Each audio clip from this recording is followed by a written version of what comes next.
हा व्हिडिओ बघितल्यानंतर मला असं वाटतं तुम्हाला तुमचा करंट हेल्थ इन्शुरन्स नक्कीच चेंज करावा असं वाटणार आहे. नमस्कार, मी सारिका गागरे, तुमची पर्सनल फायनान्स एक्सपर्ट. आज तुम्हाला हेल्थ इन्शुरन्सची मी रियालिटी सांगणार आहे. कोविड नंतर हेल्थ इन्शुरन्स घ्यायला सुरुवात तर केली आहे, पण तुम्ही अनइन्शुर्ड बरे होतात. कारण तुम्ही अंडर इन्शुर्ड आहात. म्हणजे काय, की तुम्ही इन्शुरन्सचा घेतलाय पण तो 3-5 लाखांचा असेल, किंवा घेतलाय पण तो तुमच्या ऑफिसचाच हेल्थ इन्शुरन्स असेल. या सगळ्या गोष्टी बायपास करून आपल्याला एक प्रॉपर हेल्थ इन्शुरन्स पॉलिसी घ्यायची आहे. ती का घ्यायची आहे? तुम्हाला पहिली गोष्ट तर ते सांगणार आहे.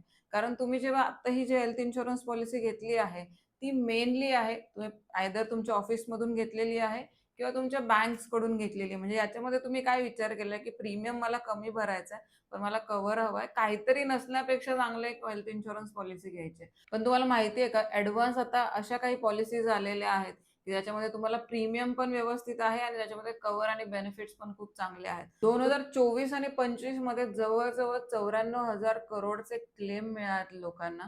3 करोड क्लेम सेटल झालेत. पण फक्त 82% चा क्लेम सेटलमेंट रेशो आहे. हे कशामुळे आहे माहिती आहे का? तीच तुम्ही जी पॉलिसी घेतली आहे, जी तुम्ही बँकमधून घेतली आहे, की ज्याच्यात प्रीमियम एकदम कमी आहे, आम्हाला खूप कव्हर मिळतो, किंवा तुम्ही तुमच्या क्रेडिट कार्डच्या अगेन्स्ट घेतली, की ज्याच्यामध्ये मला कमी प्रीमियम आहे आणि चांगला कव्हर मिळतो, किंवा तुम्ही तुमच्या लोनच्या अगेन्स्ट एखादी पॉलिसी घेतली ज्याच्यामध्ये सर्व्हिस द्यायला आपल्याला कोणीच नाहीये.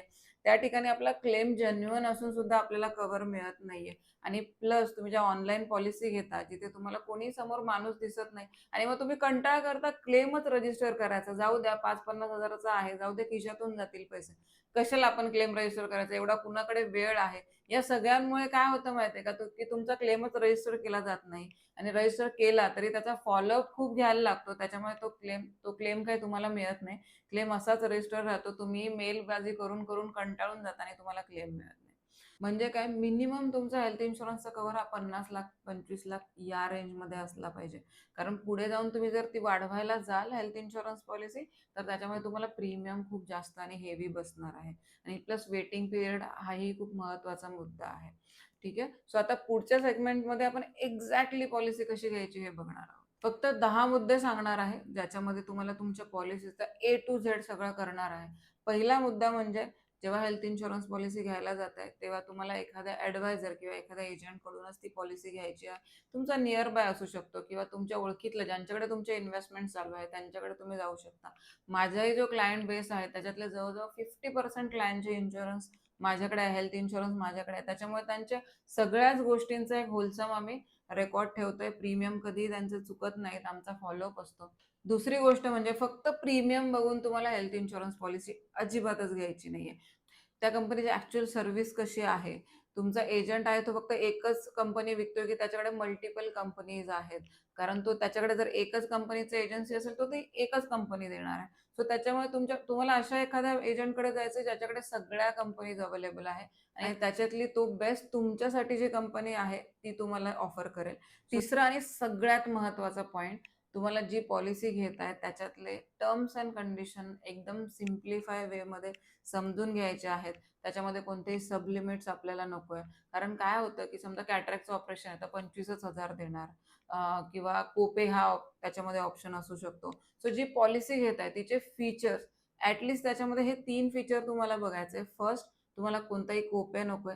दुसरं आहे जिथे तुम्हाला बोनस मिळाला पाहिजे. सो तुम्ही क्लेम घ्या नाहीतर नका घेऊ. तुम्हाला बोनस मिळालाच पाहिजे. तिसरी गोष्ट म्हणजे अनलिमिटेड. हा एक चांगला ऑप्शन आहे ज्याच्यामध्ये तुम्हाला लाईफटाईममध्ये एक क्लेम अनलिमिटेड मिळतो. हा खूप कामाचा आहे. इफ मोठी काही क्रिटिकल इलनेस झाला, की ज्याच्यामध्ये कॅन्सर असू शकतं, हार्टच्या रिलेटेड काही असू शकतं, जे तुमचा 20-40 लाखांचा क्लेम येऊ शकतो. त्यावेळेस तुम्ही हा जो फीचर आहे तो ॲक्टिव्हेट करू शकता. ज्याच्यामध्ये तुम्हाला जो जोही काही खर्च होईल अनलिमिटेड तुम्हाला त्याच्यामध्ये मिळणार. हे 3 ऑप्शन खूप महत्त्वाचे आहे. चौथा पॉइंटमध्ये मला तुम्हाला सांगायचं आहे, की तुम्ही जो हेल्थ इन्शुरन्सचा कव्हर घेताय, तो तुम्ही मल्टी इंडिव्हिज्युअल घेताय का? किंवा तुमच्या पॉलिसीमध्ये रिस्टोरेशनचा ऑप्शन आहे का? म्हणजे काय, की प्रत्येक जो तुमचा इंडिव्हिज्युअल आहे, त्याला जो कव्हर आहे तो 20 लाखांचा असला पाहिजे. तर तुम्ही जर 20 लाखांची पॉलिसी घेताय, तर प्रत्येक तुमचा जो मेंबर आहे, तो विथ रिस्टोरेशन किंवा मल्टी इंडिव्हिज्युअल या 2 ऑप्शनमध्ये प्रत्येकाला 20-20 लाखांचा तो कव्हर असणार आहे. म्हणजे तुमची पॉलिसी जवळ-जवळ 80 लाखांची असणार आहे. फिफ्थ पॉइंट, ज्याच्यामध्ये तुम्हाला तुमचं जर कॉर्पोरेटचा हेल्थ इन्शुरन्स आहे किंवा तुमचा ऑलरेडी बँकेकडून घेतलेला हेल्थ इन्शुरन्स आहे, तर तो पहिले चेक करायचा आहे की ह्याच्यामध्ये काय काय ऑप्शन्स आहेत. नसेल तर याच वर्षी तुम्हाला ती पॉलिसी आहे ती पोर्ट करू शकता वेगळ्या चांगल्या कंपनीजमध्ये. जे मी तुम्हाला याच्या आधीचे बेनिफिट सांगितले ते एका ॲडवायझर थ्रू तुम्हाला जायचंय. या सगळ्या गोष्टी तुम्हाला लक्षात ठेवून तुमची जी आत्ताची हेल्थची पॉलिसी आहे ती तुम्हाला बघायची आहे आणि त्याच्यानंतर तिला पोर्ट सुद्धा तुम्ही करू शकता. पॉइंट आणि हा सगळ्यात महत्त्वाचा सुद्धा पॉइंट असू शकतो की तुम्ही जेव्हा तुमची हेल्थ इन्शुरन्स पॉलिसी घेताय तर त्याच्यामध्ये तुम्ही सगळ्या गोष्टी तुमच्या डिस्क्लोज करताय का? बऱ्याच वेळा असं होतं की आपण असं म्हणतो की छोट्या छोट्या गोष्टी काय डिस्क्लोज करायचा. इफ तुमच्या पॅरेंट्सची तुम्ही पॉलिसी काढताय तर त्या केसमध्ये तुम्हाला असं वाटेल की एका एज नंतर माणसाचे सगळेच अवयव दुखतात, मग कशाला डिस्क्लोज करायचंय. पण हे अतिशय चुकीचं आहे. तुम्हाला यामुळे क्लेमला त्रास होऊ शकतो. जी पॉलिसी काढता पहिली तर ती यंग एज मध्येच काढा की तुम्हाला या सगळ्या गोष्टी अवॉइड करता येतील, कारण आपण हेल्दी असतो. पण इफ तुमचं एज आता 40+ आहे तर जी पॉलिसी घेताय त्याच्यामध्ये सगळं डिस्क्लोज करायचंच आहे. 7th पॉइंट, आणि याच्यामध्ये थोडंसं तुमच्या खिशाला परवडणारी गोष्ट मी सांगणार आहे की या वर्षी जर तुम्ही हेल्थ इन्शुरन्स घेताय, बिकॉज तुम्हालाही माहिती आहे की जीएसटी आता हेल्थ इन्शुरन्सवर 0 झालाय. याचा अर्थ काय की गव्हर्नमेंटला हवंय की तुम्ही सगळ्यांनी हेल्थ इन्शुरन्स पॉलिसी कमीत कमी प्रीमियम मध्ये आणि सगळ्यांना अफोर्ड व्हावी म्हणून आपण तो जीएसटी कमी केलेला आहे. पण तुम्हाला काय करायचंय, तुमचा जो हेल्थ इन्शुरन्स आहे तो पुढच्या 3 किंवा 5 वर्षांसाठी भरून टाकायचा आहे. म्हणजे तुम्ही तेवढ्या वर्षांसाठी इन्शुअर्ड असाल आणि प्लस जे ॲडिशनल प्रीमियम वाढतात त्याच्यापासून तुम्ही इम्युन असणार आहात. 8वा पॉइंट, तुम्ही जेव्हा तुमची किंवा तुमच्या पॅरेंटची हेल्थ इन्शुरन्स पॉलिसी घेताय तर आता बरेचसे नवीन प्लॅन आलेले आहेत की ज्याच्यामध्ये डे 1 पासून कव्हरेज तुम्हाला सुरू होत आहे. तर इफ प्रीमियम पण थोडा जास्त असेल ना तर त्या पॉलिसी घेणं प्रेफर करा, कारण पुढच्या 3 वर्षांमध्ये एक जरी क्लेम आला ना तरी तुमचा जो खर्च आहे तो जाणारच आहे. सो बेटर आहे की तेवढा प्रीमियम जर एक्स्ट्रा भरला तर आपण डे 1 पासून कव्हरेज आपल्याला चालू होतं. 10वा पॉइंट, आणि हा कदाचित हेल्थ इन्शुरन्स मधला तुम्ही न ऐकलेला पॉइंट असू शकतो, ती म्हणजे पर्सनल ॲक्सिडेंट पॉलिसी.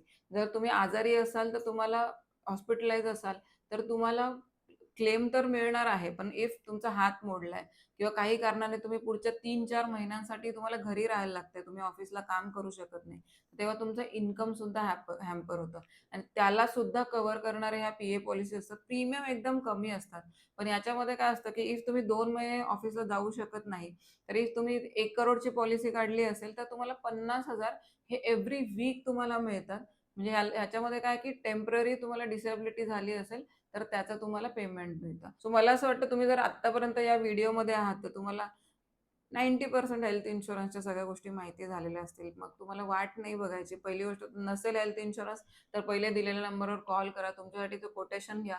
इफ तुमची आत्ताची पॉलिसी असेल तर तुम्ही या नंबरवर WhatsApp करू शकता. इफ ती पॉलिसी बरोबर आहे का? त्याच्यामध्ये काही चेंजेस करायला हवे आहेत का? किंवा त्याच्यामधले काही तुम्हाला पॉइंट कळाले नसेल तरी तुम्ही ते आम्हाला WhatsApp करा. आम्ही नक्की तुम्हाला समजावून सांगू. अजूनही काही क्वेरी असेल तर तुम्ही कमेंटमध्ये टाकू शकता आणि नक्कीच सबस्क्राईब करून ठेवा. Instagramवर फॉलो करा, Facebookवर सुद्धा फॉलो करा. तुम्ही जर सबस्क्राईब केलं ना, तर हे जे नवीन व्हिडिओज येतात ना, ते तुम्हाला पहिल्यांदा दिसतील आणि तुम्ही त्याच्यावर अभ्यास करून तुमचं फायनान्शियल जर्नी सोपं करून घेऊ शकता. Thank you.